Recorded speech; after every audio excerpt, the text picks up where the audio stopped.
واجب الاحترام علماء اہل سنت، معززین سامعین و حاضرین حضرات، یہ پاکیزہ محفل ہمارے انتہائی محترم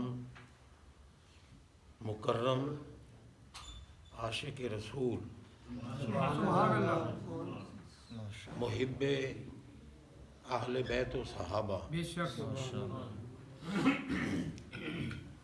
شیخ طاہر محمود مرحوم و مغفور کی روح پر فتوح کو ایصال ثواب کے لیے منعقد ہے۔ ہم سارے اس لیے اکٹھے ہوئے ہیں کہ ہم مل کر دعا کریں گے، اور لازماً ہم میں کوئی نہ کوئی تو مستجاب الدعوات ہوگا جس کی دعا کو اللہ تعالیٰ رد نہیں فرماتا، قبول فرماتا۔ اللہ تعالیٰ ان کا بیڑا پار فرمائے، آمین، ان کی مغفرت فرمائے، آمین۔ سارے احباب دعا کریں اللہ تعالیٰ جل شانہ ان کی بخشش فرمائے، ان کی مغفرت فرمائے۔ یہ میں رسمی طور پر نہیں عرض کر رہا، ہمارے آقا علیہ الصلوۃ والسلام جن نے ہمیں بتایا کہ اللہ ایک ہے۔ سبحان اللہ، بے شک اللہ ایک ہے، احد ہے، یکتا ہے، واحد لا شریک ہے، قدیم ہے، واجب الوجود ہے، مطلق ہے، غیر مقید ہے، لا محدود ہے، اور بے نیاز ہے، بے شک اور غفور بھی ہے اور رحیم بھی ہے۔ بے شک سبحان اللہ۔ انہی محبوب علیہ السلام نے ہمیں یہ بتایا کہ مل میت فی قبرہ الا شبہ الغریق المتغوث ینتظر دعوۃ تلحقہ من اب او ام او ولد او صدیق ثقۃ ان اللہ تعالی لیدخل من دعاء اہل الارض فی القبور امثال الجبال۔ سبحان اللہ۔ آقا فرماتے ہیں کہ میت جس کے ساتھ موت کو نسبت ہو جائے، موت آفت اور بلا نہیں ہے، ہمارے آقا فرماتے ہیں مومن کے لیے موت تحفہ ہے۔ سبحان اللہ۔ فرمایا تحفۃ المومن الموت، مومن کے لیے موت تحفہ۔ تحفہ کیوں ہے؟ اب دیکھو نا، تحفہ جس کو ملے تو وہ خوش ہوتا ہے، وہ پریشان نہیں ہوتا۔ موت تحفہ ہے۔ کیوں تحفہ ہے؟ کہ ایک تو موت کے وسیلے سے ہمیں سرکار کا دیدار ہوتا ہے، سبحان اللہ، اور یہ سب سے بڑی نعمت ہے۔ بے شک بخاری شریف میں ہے کہ لا تمس النار مسلم الرحانی اور رام الرحانی، جو بندہ صحیح العقیدہ مومن ہو وہ اگر میرا دیدار کرے یا میرا دیدار کرنے والے کا دیدار کرے، جہنم اسے چھو بھی نہیں سکتی، سبحان اللہ، سبحان مس بھی نہیں کر سکتی۔ اللہ۔ اب اندازہ لگائیں کہ رب العالمین جل شانہ نے یہ قانون اس لیے بنایا ہے کہ محبوب آپ یہ چاہتے ہیں کہ آپ کا ہر امتی بخشا جائے اور جنت میں جائے، تو پھر آپ کا امتی قبر میں پہنچا ہے، آپ بھی جائیں، سبحان اللہ، سبحان اللہ۔ دیدار آپ کریں، قبر کو گلزار میں بنا دیں۔ سبحان اللہ، سبحان اللہ۔ سرکار جسم سمیت ہر قبر میں تشریف فرما، ہمارے آقا جسم سمیت، بے شک بے شک۔ کیونکہ پوچھا جاتا ہے وہاں ما کنت تقول فی ھذا الرجل۔ اب شیخ صاحب یہاں بھی تو محافل میلاد کا اہتمام کرتے تھے، ہر سال بے شک بال اہتمام میلاد کرتے تھے، اور قبر میں بھی میلاد ہوتا ہے۔ سبحان اللہ، آپ دیکھیں اللہ عالم الغیب ہے، بے شک، اللہ تعالیٰ کی ذات پاک کو علم ہے یہ بندہ جو موت کے بعد آیا ہے کون ہے، کیا ہے، کیسا ہے، نیک ہے، بد ہے، مومن ہے یا کافر ہے، اللہ کے علم میں سب کچھ۔ بے شک، یقیناً جب اس کے علم میں سب کچھ ہے تو پھر یہ سوالات کی حکمت کیا ہے؟ بہت اچھا، سبحان اللہ، غور کریں، سبحان اللہ، لیکن یہ لایانی باتیں نہیں ہیں، موقع محل کے مطابق گفتگو ہونی چاہیے۔ بے شک، تو جناب میں عرض یہ کر رہا ہوں کہ یقیناً اللہ تعالیٰ عالم الغیب ہے، بے شک، ہمیشہ کے لیے، ہمیشہ واسطے رب سب کچھ جانتا ہے۔ بے شک، یقیناً جب جانتا ہے تو پھر یہ پوچھنے کی حکمت کیا؟ اللہ کو نہیں پتا کہ یہ میت جو قبر میں آیا ہے یہ مومن ہے یا یہ کیا جواب دے گا، صحیح دے گا، غلط دے گا، اس کی ذات پاک کے تو علم ہے۔ آخر پوچھا جو جا رہا ہے کوئی تو اس میں بھی حکمت ہوگی، بے شک، اس لیے پوچھا جا رہا ہے تاکہ دنیا کو پتہ چل جائے کہ دنیا میں رہو تو میرے محبوب کی شان و عظمت کا ذکر کرو، سبحان اللہ، اور اگر مر کے قبر میں آ جاؤ ہائے، تو وہاں بھی محبوب کی عظمت و شان کا سبحان اللہ، یہ حکمت ہے۔ محبوب کا ذکر کرانا چاہتے ہیں اللہ، بے شک، دنیا میں بھی اور قبر میں بھی اور ہر جگہ۔ تو حضرات محترم جب سرکار کا دیدار ہو گیا تو لازماً قبر جنت کا باغ بنے گی۔ اب جب قبر جنت کا باغ بن گئی تو یہ ہو سکتا ہے کہ بھئی قبر میں عالم برزخ میں تو بندہ جنت کے باغ میں رہے، اس کے بعد پھر جب قیامت ہو یا حشر ہو پھر اس کے بعد اللہ اسے جہنم میں ڈال دے گا۔ تو جس کی قبر جنت کا باغ بن گئی ہے وہ ہر عالم میں جنت میں رہے۔ سبحان اللہ، سبحان اللہ، شرط صرف ایک ہے، عقیدہ صحیح ہو۔ سبحان اللہ، اگر عقیدہ صحیح ہے، لوگ کہتے ہیں نا جی نماز کی بات نہیں کرتے، روزے کی نہیں کرتے، حج و زکوٰۃ کی، یہ اعمال کی بات نہیں کرتے، بس یہ نبی پاک کی بھئی یہ نور تھے یا بشر تھے یا حاضر ناظر ہیں یا نہیں ہیں یا مشکل کشا ہیں یا نہیں ہیں، اس کا کیا مطلب، اس سے کیا فائدہ؟ وہ پاگلو، فائدہ تو اسی میں ہے، بے شک، کیونکہ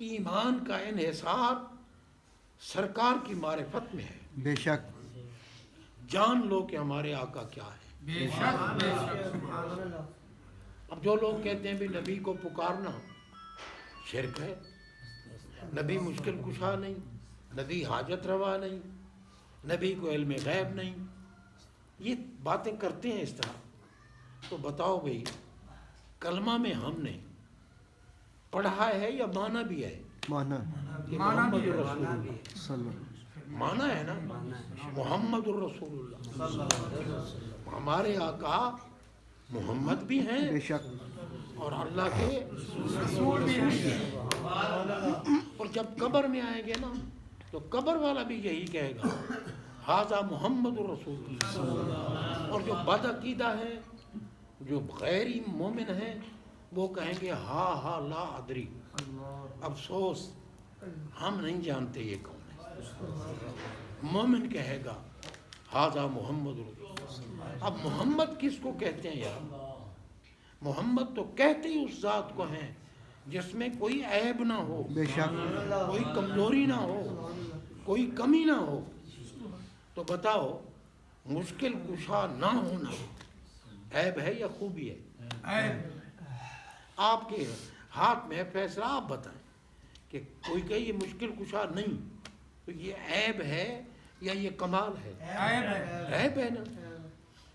یا رسول اللہ کہے تو نبی کوئی سن سکتا ہے، نہ سن سکنا عیب ہے، کمال نہیں ہے۔ بے شک، مشکل کشا نہ ہونا عیب ہے، کمال نہیں ہے.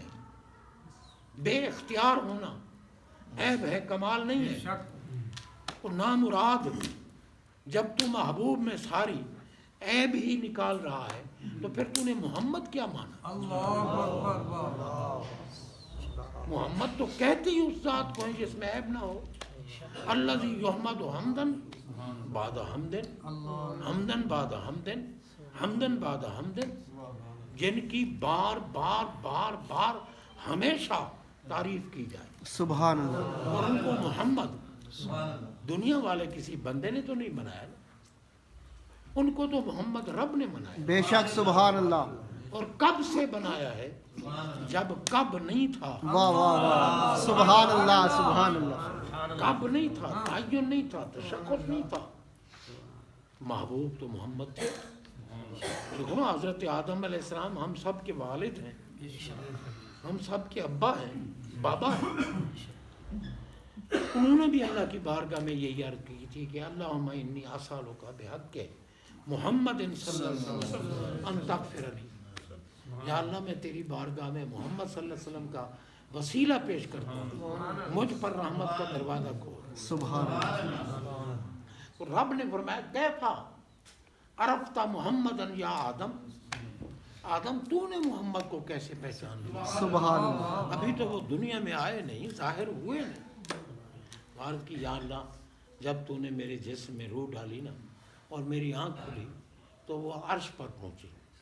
یہ نبوت کی آنکھ ہے. سبحان اللہ. کھلتے ہی عرش پہ پہنچی.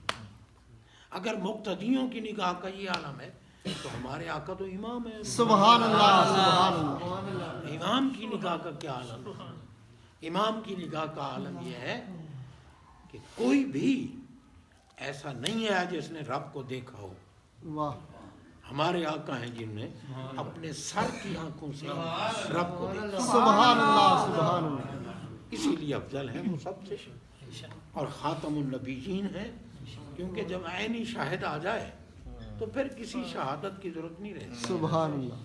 تو جناب بندہ آدم علیہ السلام نے عرض کی مولا میری آنکھ کھلی، عرش پہ پہنچی. روح پھونکی، آنکھ کھلی، عرش پہ پہنچی. وہ عرش جو میرے نبی کے قدموں کے نیچے، اللہ. عرش پیچھے رہ گیا تھا.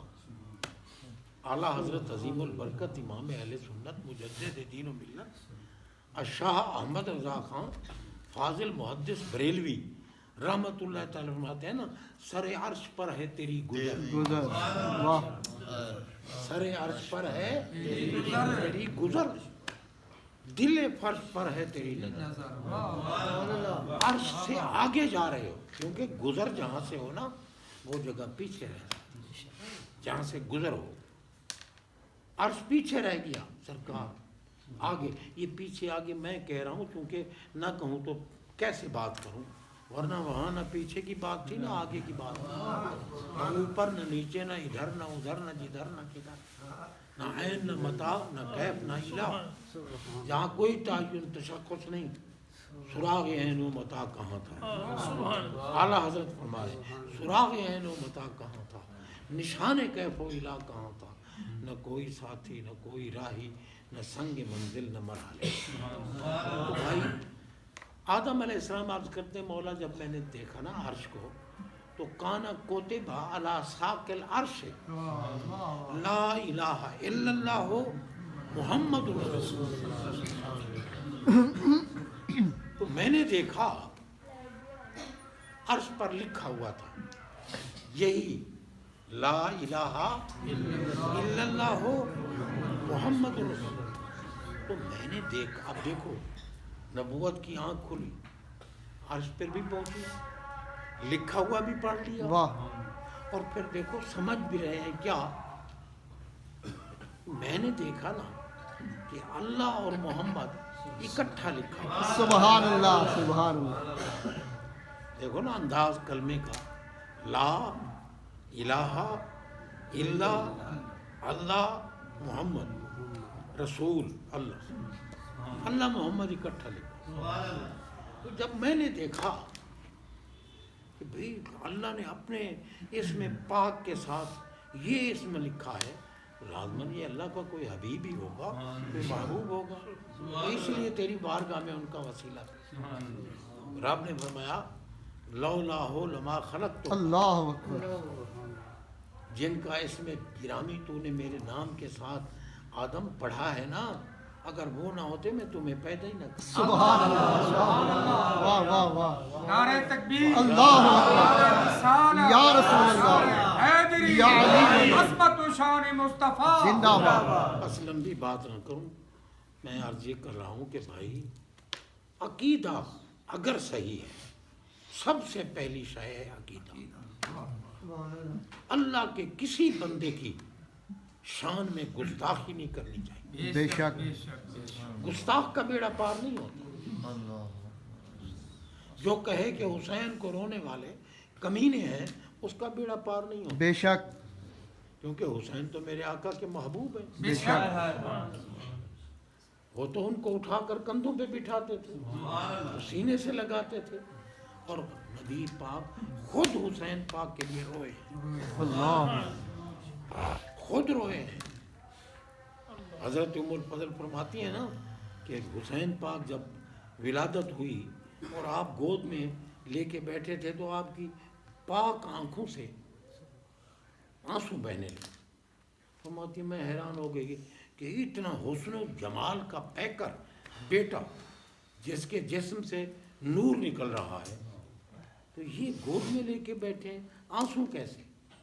تو میں نے پوچھا حضور یہ آپ کی پاک چشمان سے آنسو کیوں نکل رہے ہیں؟ فرمایا کہ ام فضل اتانی جبرائیل علیہ السلام واخبرنی ستقتل امتی ابنی ھذا، میرے پاس جبریل آئے ہیں، انہوں نے مجھے یہ خبر دی ہے کہ یہ بیٹا جو آپ گود میں لے کے بیٹھے ہیں نا، آپ کی امت اس کو شہید کرے گی۔ سارا یعنی کربلا کا حال بتا دیا۔ تو اندازہ لگائیں سرکار روئے یا نہیں؟ ان کی یہ کیفیت سن کر علی پاک روئے، زہرا پاک روئیں، اہل بیت روئے، صحابہ روئے، تو بھائی یہ کہنا کہ حسین کو رونے والے کمینے معاذ اللہ سمو کافر ہو گیا یا نہ ہو گیا؟ بے شک، اس لیے عقیدے کو محفوظ رکھو، اور ہم گواہ ہیں کہ شیخ طاہر محمود مرحوم صحیح العقیدت، بے شک، سبحان اللہ، یہ جن نے اب نعت پڑھی ہے، یہ نظامی صاحب ہیں یا کیا، تو جناب بندہ یہ پچھلے دنوں میں تقریباً میرے خیال ہے 10-12 دن ہی ہوئے ہوں گے، یہ اکٹھے میرے پاس گئے، وہ ان کی بڑی تعریف کر رہے تھے، نعت سن کے خوش ہوتے تھے، سرکار کی عظمت سن کے خوش ہوتے تھے۔ تو جس کے دل میں عشق محبوب ہے، اور دیکھو نا اس محبت کی وجہ سے ہم نے پوری داڑھی رکھا لی، سبحان اللہ، ٹھیک ہے نا جی، اور جناب بندہ اللہ اللہ کرتے تھے۔ عقیدہ جس کا صحیح ہے، ہمارے آقا فرماتے ہیں جب وہ قبر میں پہنچ جاتا ہے، اولاً تو پہنچتا ہی قبر میں اس وقت ہے جب رب اس کے سارے گناہ معاف کرے۔ سبحان اللہ، میں اب ان پر اگر دلائل دیتا رہوں نا، دلائل تو کیونکہ ہم سنی ہیں، اور اس دور پر فتن میں اگر کوئی حق والے ہیں تو سنی ہیں، بے شک، باقی سارے بے وقوف ہیں، بے شک، ٹھیک ہے نا جی، سب بے وقوف ہیں، حق والے صرف سنیں۔ بے شک، بے شک، تو جناب جس کا عقیدہ صحیح قبر میں جانے سے پہلے بخشا جاتا ہے، سبحان اللہ، اور کہتے ہیں نا جو مر گیا وہ کیا فائدہ دیتا ہے، وہ پاگلو موت آئی، خود بھی بخشا گیا، ہمیں بھی بخشوا گیا، سبحان اللہ، سبحان اللہ، اب مرنے والے نے کچھ نہ دیا۔ آپ جنازے میں دعا پڑھتے ہیں یا نہیں پڑھتے؟ بے شک، اللہم اغفر لحینا، یا اللہ بخش تو ہم میں، دیکھو نا نا ضمیر جمع متکلم مال غیر، نا کے بغیر دعا نہیں ہے، یعنی ہم جو تیرے محبوب پر قربان ہونے والے، اور ہم جو صحیح العقیدہ ہیں، ہم میں سے جو یہاں آئے ان کو بھی بخش دے، جو زندہ ہیں آئیے نا، جو زندہ ہیں ان کو بھی بخش، اور میتنا جن کو موت آئی ہے ان کو بھی بخش، اور شاہدنا و غائبنا جو یہاں آئے ان کو بھی بخش، جو نہیں آئے ان کو بھی بخش۔ تو بھائی یہ دعا کس نے سکھائی ہے؟ یہ کسی وزیر اعظم نے تو نہیں سکھائی نا، کسی دنیا دار نے نہیں سکھائی، کسی مردار نے نہیں سکھائی، یہ تو جناب کائنات کے سردار نے سکھائی، سبحان اللہ سبحان اللہ۔ آقا نے سکھائی ہے۔ اگر رب بخشنا نہیں چاہتا تو یہ دعا ہمیں کیوں منگوا؟ اور اگر میت سامنے نہ ہو تو ہم یہ دعا مانگیں گے؟ نہیں مانگیں گے۔ تو بھئی میت نے ہماری بخشش کرا دی یا نہیں؟ تو جو ہماری بخشش کا سبب بنا وہ خود نہیں بخشا جائے گا؟ بخشا ہوا قبر میں گیا، اور پھر فرمایا قبر میں جانے کے بعد بھی دعا کی انتظار کرتا ہے، کیونکہ ایک بخشش ہے، پھر درجے بلند ہونے شروع ہو جاتے ہیں، پھر ترقی شروع ہو جاتی ہے، ٹھیک ہے نا؟ اور یہ انسان کا تقاضا ہے۔ اگر اس کے پاس گھر نہ ہو نا، یا اللہ دنیا گھروں میں بیٹھی ہے، مجھے بھی چلو کوئی کچا سا گھر دے دو۔ اگر اللہ کچا گھر دے تو کہتے ہیں دنیا پکے میں ہے، مجھے بھی پکا گھر دے۔